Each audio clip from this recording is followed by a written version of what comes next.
ദൈവത്തിന് മഹത്വം. നമ്മുടെ പ്രതിദിന ആഹാരം ഓഗസ്റ്റ് 4. കാര്യവിചാരകത്വം എന്ന പദവി. സമുദ്രത്തിലെ മത്സ്യത്തിന്മേലും ആകാശത്തിലെ പറവജാതിയിന്മേലും സകല ഭൂചര ജന്തുവിന്മേലും വാഴുവീനെന്ന് അവരോട് കൽപ്പിച്ചു. ഉൽപ്പത്തി പുസ്തകം 1-ാം അധ്യായം 28-ാം വാക്യം.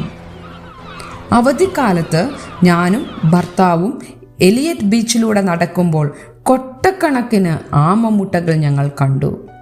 ഒലിവ് റിഡ്ലി കടലാമകളുടെ മുട്ടകൾ വിരിയുന്നത് സുഗമമായി നടക്കുന്നുണ്ടെന്ന് ഉറപ്പാക്കാൻ ചെന്നൈ ബീച്ചുകളിലൂടെ രാത്രി നടത്തം സംഘടിപ്പിക്കുന്ന സന്നദ്ധ പ്രവർത്തകരുടെ ഒരു ടീമിനൊപ്പം താൻ പ്രവർത്തിക്കുന്നതായി ഞങ്ങൾ കണ്ടുമുട്ടിയ ഒരു യുവാവ് വിശദീകരിച്ചു.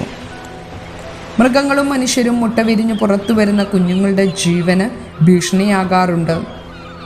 ഞങ്ങളുടെ ഈ ശ്രമങ്ങളെല്ലാം ഉണ്ടായിട്ടും ഓരോ 1000 കുഞ്ഞുങ്ങളിൽ ഒരെണ്ണം മാത്രമേ പ്രായപൂർത്തിയിലെത്തുന്നുള്ളൂ എന്നാണ് ശാസ്ത്രജ്ഞർ കണക്കാക്കുന്നത് എന്ന് അദ്ദേഹം പറഞ്ഞു.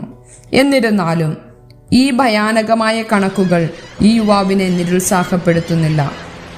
വിരിഞ്ഞിറങ്ങുന്ന കുഞ്ഞുങ്ങളെ നിസ്വാർത്ഥമായി സേവിക്കുന്നതിനുള്ള അദ്ദേഹത്തിൻ്റെ അഭിനിവേശം കടലാമകളെ ബഹുമാനിക്കാനും സംരക്ഷിക്കാനുമുള്ള എൻ്റെ ആഗ്രഹത്തെ ആഴമുള്ളതാക്കി. ദൈവം സൃഷ്ടിച്ച ജീവികളെ പരിപാലിക്കാനുള്ള എൻ്റെ ദൈവദത്തമായ ഉത്തരവാദിത്തത്തെ ഓർമ്മിപ്പിക്കുന്ന ഒരു കടലാമയുടെ പെൻഡന്റ് ഞാനിപ്പോൾ ധരിക്കുന്നു.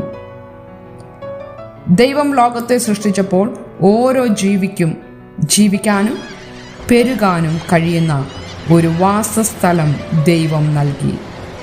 ദൈവം തൻ്റെ പ്രതിച്ഛായ വാഹകരെ സൃഷ്ടിച്ചപ്പോൾ അവർ സമുദ്രത്തിലുള്ള മത്സ്യത്തിന്മേലും ആകാശത്തിലുള്ള പറവജാതിയിന്മേലും മൃഗങ്ങളിന്മേലും സർവ്വഭൂമിയിന്മേലും ഭൂമിയിലിഴയുന്ന എല്ലാ ഇഴജാതിയിന്മേലും വാഴണമെന്ന് ദൈവം ഉദ്ദേശിച്ചു.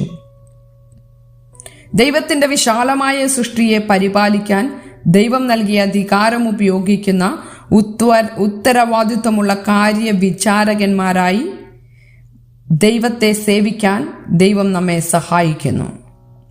ചിന്തിക്കുക, ദൈവത്തിൻ്റെ സൃഷ്ടികളെ നിങ്ങൾ ഏതെല്ലാം വിധങ്ങളിൽ കരുതിയിട്ടുണ്ട്? ഈ ആഴ്ച നിങ്ങൾക്ക് എങ്ങനെ അതിൻ്റെ മികച്ച കാര്യവിചാരകനാകാൻ കഴിയും? ദൈവത്തിന് മഹത്വം.